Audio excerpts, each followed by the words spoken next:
বর্তমান cricket board ভেঙে দেওয়ার জন্য নাকি কয়েকজন পরিচালকের কাছে প্রস্তাব দিয়েছে, যারা বিরোধিতা করছে তাদের মধ্য থেকে। তো নাম প্রকাশে অনিচ্ছুক এক বোর্ড কর্মকর্তা এমনটা জানিয়েছেন। আমি বেশ কিছু নিউজ দেখছি সকাল থেকে।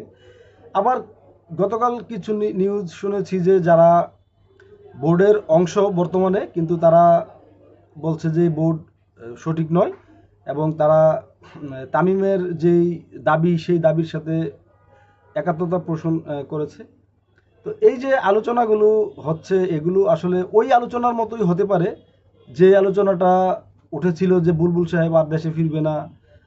অনেক প্যানিক ছড়ানো হয়েছে তখন, এবং অবশেষে কিন্তু বুলবুল সাহেব ফিরেছেন এবং উনি ওনার দায়িত্ব পালন করছেন।